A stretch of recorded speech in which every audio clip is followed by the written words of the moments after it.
Listening section is for 30 minutes and it consists of 40 questions in total, with each question worth 1 mark.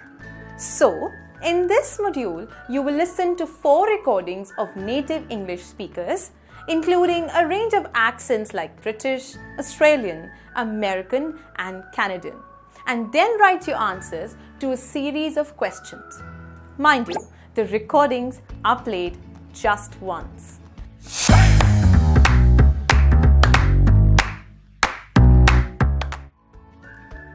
Hi all, this is Manisha Narang and welcome back to Leverage Ielts, brought to you by Leverage Edu, your trusted study abroad expert. The mock will begin in a minute now. Hope you will do well. Don't forget to comment down your score so in the coming videos you can see your progress. Stay tuned for more content and don't forget to like, share and subscribe. Hit the bell icon to make sure you are notified of all the upcoming videos. You will hear a number of different recordings and you will have to answer questions on what you hear. There will be time for you to read the instructions and questions and you will have a chance to check your work. All the recordings will be played once only. The test is in 4 sections. Write all your answers in the listening question booklet. At the end of the test, you will be given 10 minutes to transfer your answers to an answer sheet. Now turn to Section 1. Section 1. You are going to hear conversation. Look at questions 1 to 10.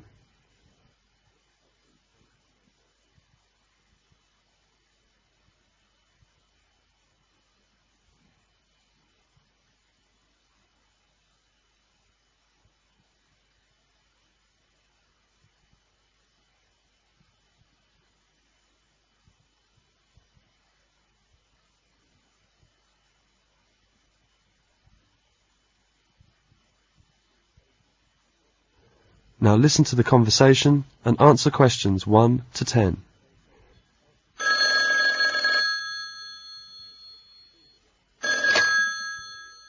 Two 7785093 Sports Centre. Hi, is that you, Charles? How are you? Fine, thank you. And you? Linda, I'm so glad that you phoned. How's your art study in London? Fine. Everything is going on quite well. And how's your teaching? Okay.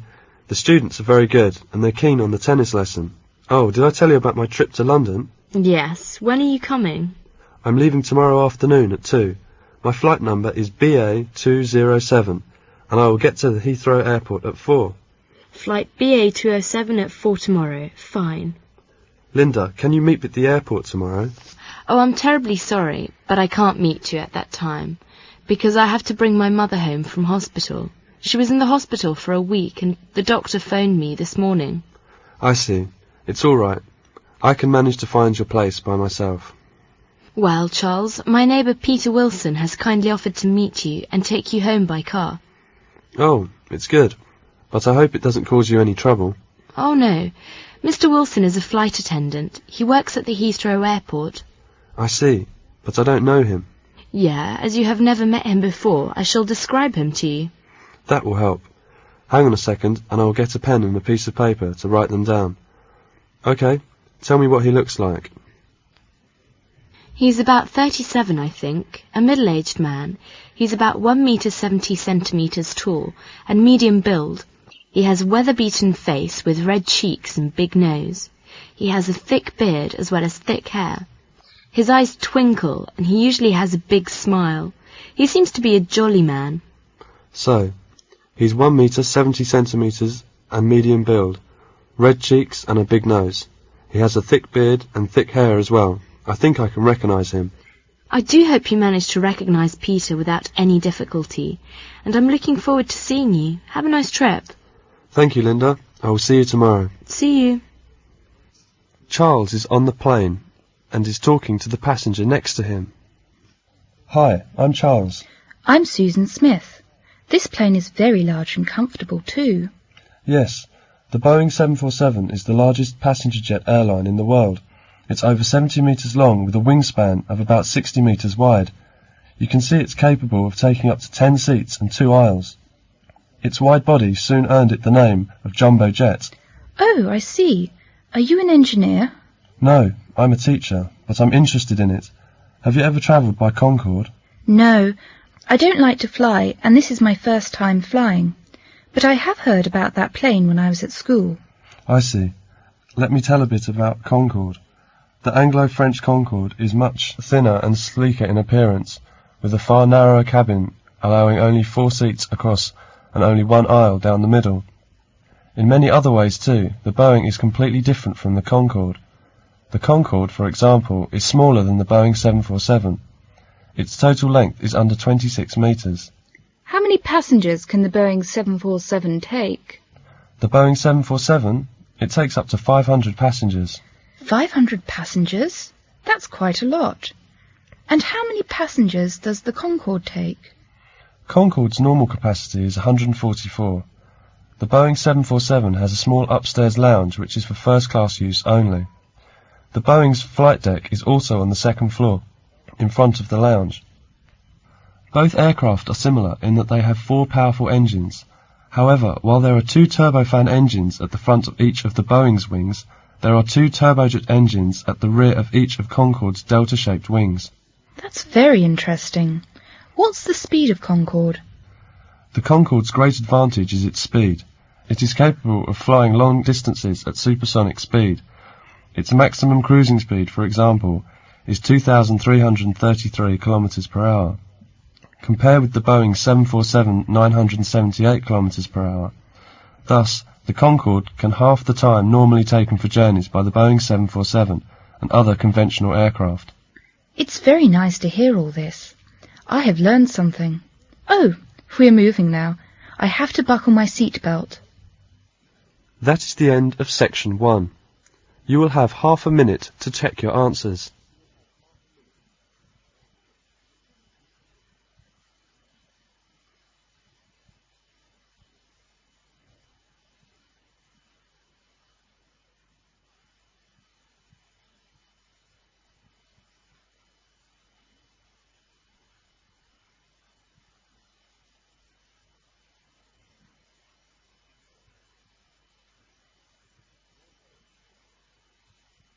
Now turn to Section 2. Section 2. Charles is in London now. He goes to listen to a lecture about an introduction to Britain. Questions 11 to 22 are based on the lecture. Look at questions 11 to 22.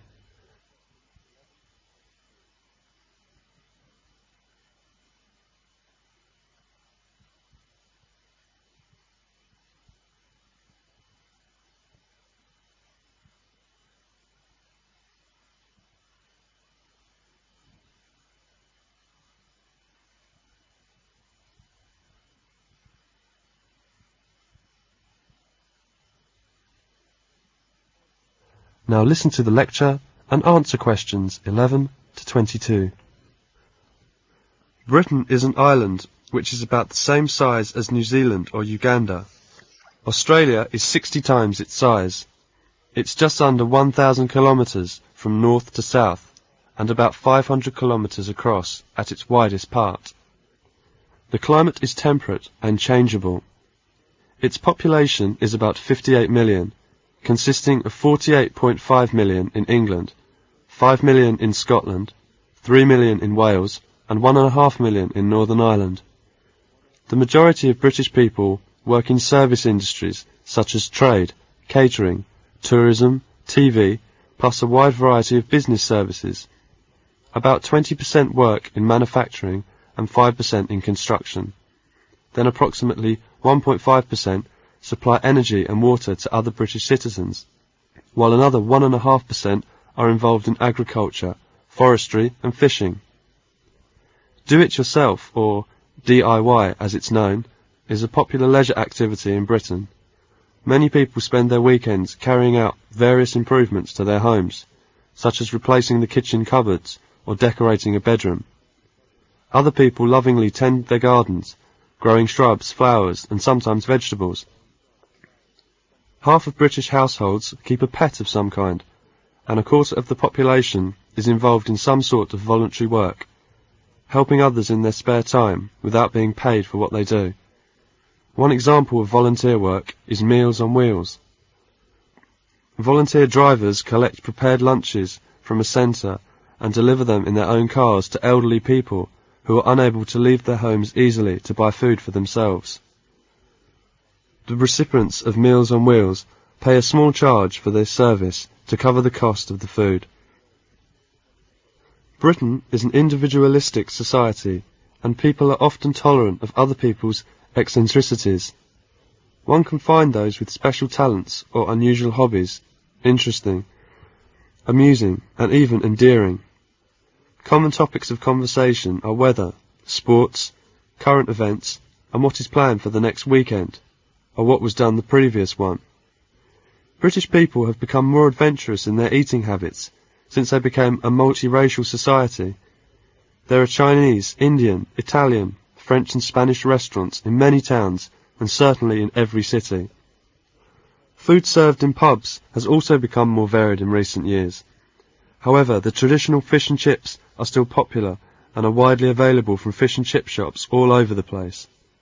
The British diet typically includes some sweet things such as cakes, biscuits and desserts.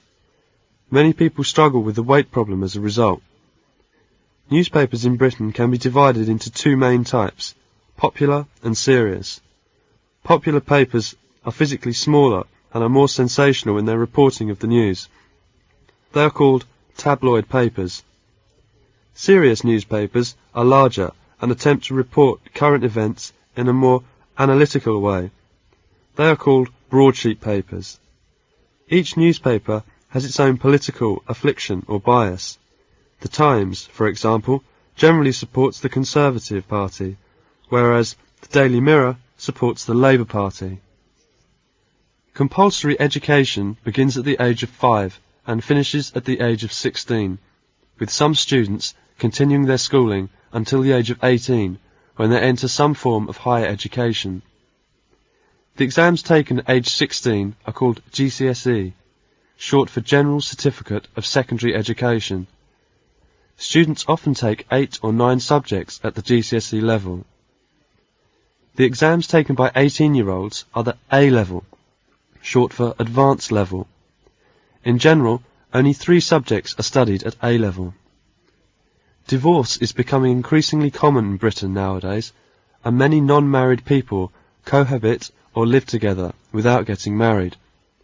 There is a preference for smaller families, with the average household size being about 2 to 4 people. Approximately 70% of people own or are buying their own homes. Most people live in houses rather than flats. About 4 out of 5 choose to live in houses. The stereotype of a British person is someone who is reserved, polite, private, and perhaps rather cold and exclusive. This is certainly not true of all British people. In fact, many people in Britain are warm and humorous. They often laugh at themselves and try to see the funny side of life. British humour is frequently of a sarcastic kind. In sarcastic humour, mocking or ironic language is used to convey scorn or insult, but it should not be taken literally or seriously. The British person is simply pulling your leg. That is the end of section 2. You will now have half a minute to check your answers.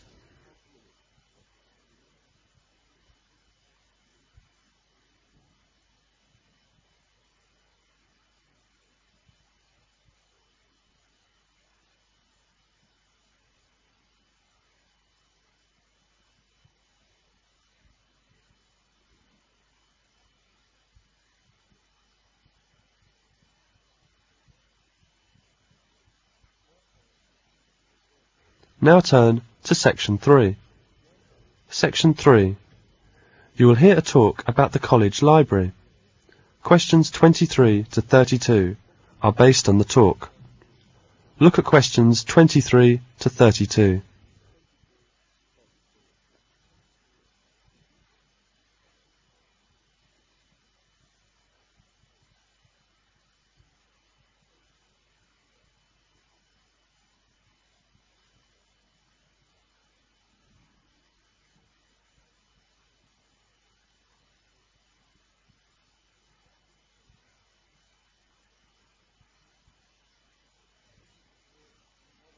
Now listen to the talk and answer questions 23 to 32.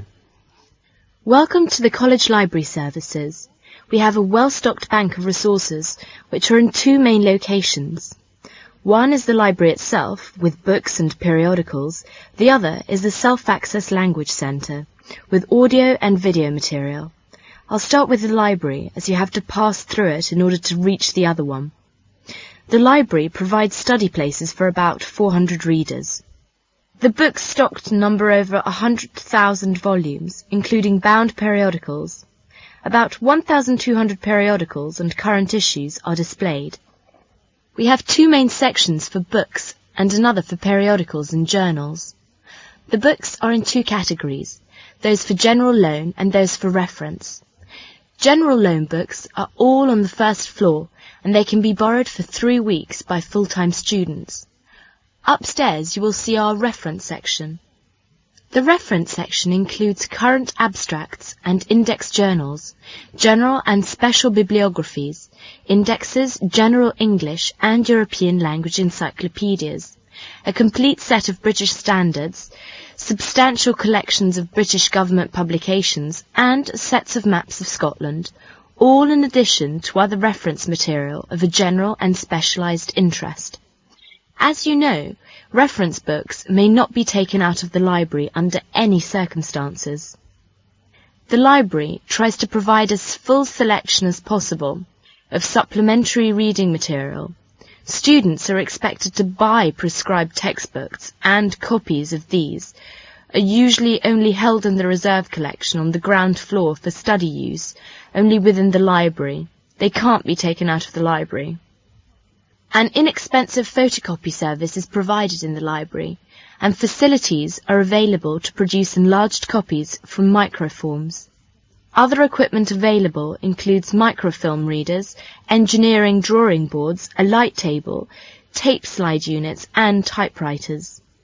Prospective students will be admitted to the library during the summer vacation if the college has made a firm offer of a place and the student has accepted it. The college library will also admit pupils from local schools who are following 6-year study courses. Various guides and leaflets are available to explain particular aspects of the library services and particular areas of its stock. Copies of these are freely available to anybody interested in using the college library. The library opens from 8:30 a.m. to 9 p.m. Monday to Friday, and 9:30 a.m. to 12 p.m. on weekends and holidays. That is the end of section 3. You now have half a minute to check your answers.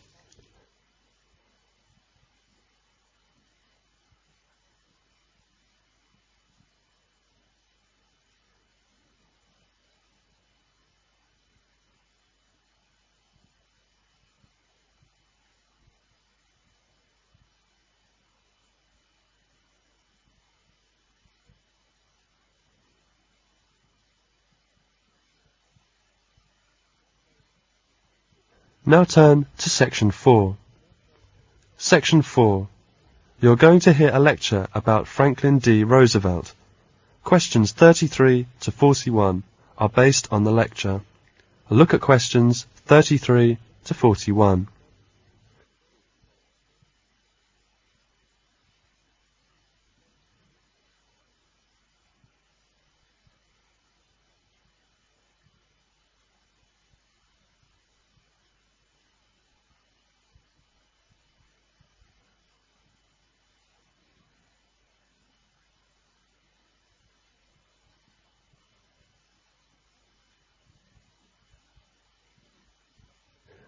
Now listen to the lecture and answer questions 33 to 41. Franklin D. Roosevelt was 32nd President in American history. Franklin Roosevelt was born in 1882 at Hyde Park, New York. He attended Harvard University and Columbia Law School. In 1905 he married Eleanor Roosevelt. Franklin Roosevelt entered public service through politics, but as a Democrat. He won election to the New York Senate in 1910. President Wilson appointed him Assistant Secretary of the Navy, and he was the Democratic nominee for Vice President in 1920. In the summer of 1921, when he was 39, he was stricken with poliomyelitis. Demonstrating indomitable courage, he fought to regain the use of his legs, particularly through swimming. Roosevelt was elected president in November 1932. When he took the presidential oath, the banking and credit system of the nation was in a state of paralysis. By March, there were 13 million unemployed, and almost every bank was closed. At the depth of the Great Depression, the new president brought an air of cheerful confidence that quickly rallied the people to his banner. Before long, the complex of reforms known as the New Deal was well on its way. He brought hope as he promised prompt, vigorous action, and asserted in his inaugural address, "The only thing we have to fear is fear itself." During the entire New Deal period, despite its speed in decision and execution, public criticism was never interrupted or suspended. In fact, the New Deal brought to the individual citizen a sharp revival of interest in government and brought recovery to business and agriculture and relief to the unemployed. With astonishing rapidity, the banks were reopened, and a policy of moderate currency inflation was adopted in order to start an upward movement in commodity prices and to afford some relief to debtors. New governmental agencies brought generous credit facilities to industry and agriculture. Savings bank deposits up to $5,000 were insured, and severe regulations were imposed upon the sale of securities and the stock exchanges. In agriculture, far-reaching reforms were instituted. Congress passed a more effective Farm Relief Act, providing that the government make money payments to farmers who would devote part of their land to soil-conserving crops or otherwise cooperate in long-range agricultural goals. By 1940, nearly 6 million farmers were receiving federal subsidies under this program. New Deal efforts were carried on, generally against vehement criticism, not only from the Republican Party, but often from within the Democratic Party itself. Nevertheless, in the 1936 election, Roosevelt won an even more decisive victory over his Republican opponent, Governor Alfred E. Landon of Kansas, than in 1932. The 1940 presidential election yielded another majority for Roosevelt. For the first time in American history, a president was elected to a third term. When the Japanese attacked Pearl Harbor in December 1941, Roosevelt directed organization of the nation's manpower and resources for global war. Feeling that the future peace of the world would depend upon relations between the United States and Russia, he devoted much thought to the planning of a United Nations, in which he hoped international difficulties could be settled. As the war drew to a close, Roosevelt's health deteriorated, and on April 12, 1945, while at Warm Springs, Georgia, he died of a cerebral hemorrhage. That's the end of section 4. Now you will have half a minute to check your answers.